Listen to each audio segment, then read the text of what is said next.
গেছে, মুসলমান জানে না। আরে পাগলারা এখনো খানজানের দিঘিতে যায়, গরু দেয়, ছাগল দেয়, মুরগি দেয়, ওই খাজা বাবার ভক্তরা নিয়ে দান করে মনে করে জান্নাত অজীব হয়ে গেছে। এই কচুয়ার ভিতর থেকে একজন ব্যক্তি, আমি গিয়েছিলাম খানজাহানের দিঘির কাছে, অনেক সময় বসেছি, অনেক ওলামা ইকরাম ছিলেন আমার সাথে। দেখি এক বাচ্চারা একটা ছাগল হাতে পায়ে দড়ি দিয়ে বাইধা দিঘিতে মারতেছে, ছুরি মারতেছে। আমি বলি, আপনার কত পরিমাণে কাণ্ড জ্ঞান আছে? একটা পশু পানির ভিতরে মারলে সে তো মারা যাবে। কেনা হুজুর, হুজুরের ভক্তরা নিয়ে যাবে, মানে হুজুরে নেবে, আমার অনেক সওয়াব হবে। লোকটা কান্না করতেছে, আবেগ আপ্লুত হয়ে গেছে। আমি অবাক। বললো, বাবাজি আপনি এগুলো কেন করছেন? এখন দেখি ওনার 3-তে পড়ে মেবি, অথবা 4-এ বলছিল, ওনার একটা সন্তান, ছোট্ট ছেলে, কয়েক রোগ সারে না, বালা মুসিবত মোটে দূর হয় না, এই জন্য ছেলেটারে খানজানের দিঘিতে গোসল করাইতে আনছি, আর নিয়ত করছি একটা ছাগল মান্নত করবো, আল্লাহ যেন এর মধ্যে রোগ শোক বালা মুসিবত সব ধুয়ে বুঝে নিয়ে যায়। এজন্য পাশাপাশি আমি জীবনে নামাজ কালাম বেশি পড়তে পারি নাই, এই এক ছাগলের দ্বারা আল্লাহ যদি আমার জান্নাত দেয়। আমি অবাক হয়ে গেলাম, বাজান আগে জান্নাত কম বেশি যা পাইতেন, ছাগল দিয়ে সব খুঁয়েছে। কথা হয় না কেন? কেন?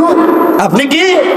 আমার পরিচয় লাগবে না, আপনি শুনেন, খাজা খানজান রহমাতুল্লাহ আলাইহি গোটা পৃথিবীর ভিতরে জগৎ বিখ্যাত কুতুবুল আলম, মুজাদ্দিদ জামান, কোনো সন্দেহ নাই।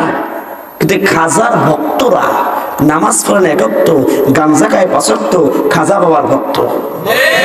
এই ভক্তরা যা করে খানজাহান রহমাতুল্লাহ আলাইহি এটা করতে বলে নাই।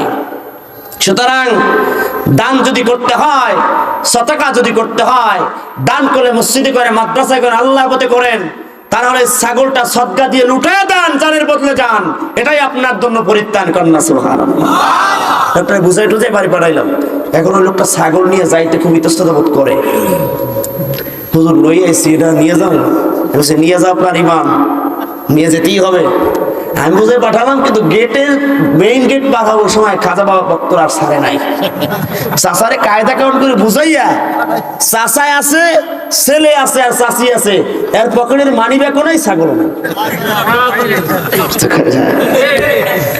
এরকম ছাগলের ভক্ত, খাজা বাবার ভক্ত, নামাজ পড়েন একক আছে না নাই? আরো জোরে কান।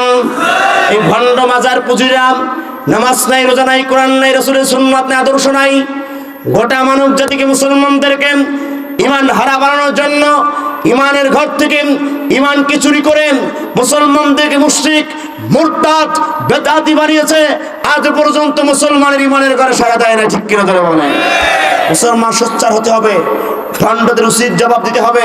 এই ভণ্ডদের কারণে আজকে হক্কানি রব্বানি পীর মাশায়েখদেরকেও মানুষ উল্টা তোকমা লাগায়। এটা অসম্ভব। কারণ বাংলাদেশে কোরআন আসছে, ইসলাম আসছে এই পীর মাশায়েখদের মাধ্যমে। অস্বীকার করতে পারবেন? 12 আউলিয়াদের মাধ্যমে কোরআন আসে নাই? 10 জন নাম করে খ্যাতিমান সাধক, তাদের মাধ্যমে কোরআন আসে নাই? সুতরাং তাদেরকে অস্বীকার করবেন না, তাদের সান্নিধ্যে যাবেন, ওই দরবারমুখী হবেন যেই দরবারে কোরআন আছে, যেই দরবারে মানুষগুলো রাসূলের সুন্নাহ মেপে মেপে করে, রাসূলকে যথার্থ মূল্যায়ন করে, কলিজার চেয়ে বেশি মহব্বত করে, সুন্নাতের আমল করে, সেই দরবারে যান। ইমান চুরি হবে না, বরং আল্লাহর কসম আপনার ইমান নবায়ন হয়ে যাবে। সুতরাং আপনার কাছে আবদার হলো, আজকে বালিশের সাথে মাথাটা লাগাই চিন্তা করবেন যে চর সোনারপুরের আইন মাদ্রাসার ময়দান থেকে হুজুর কি শোনাইছে। আসলে এই বুকটায় হাত লাগায়া ডান কাতে শুইয়া ভাববেন, আমার ইমান আছে না চলে গেছে, আছে না চলে গেছে।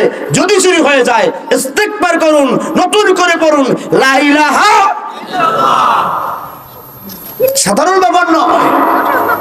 ইমান যদি শেষ হয়ে যায়, গোটা জীবনের যা করেছি সব শেষ। বলুন, ইমান শেষ করা যাবে? পৃথিবীর দাম বেশি না ইমানের দাম বেশি? আসমানের দাম বেশি, ইমানের দাম বেশি? ছেলে মেয়ের দাম বেশি, ইমানের দাম বেশি? বাবা মার দাম বেশি, ইমানের দাম বেশি? জীবনের দাম বেশি নাকি বান্দা আপনার আমার ইমানের দাম বেশি? ইমানের পথে অবিচল থেকে আমার মরণ যেন হয় তোমারই কাছে মিনতি আমার,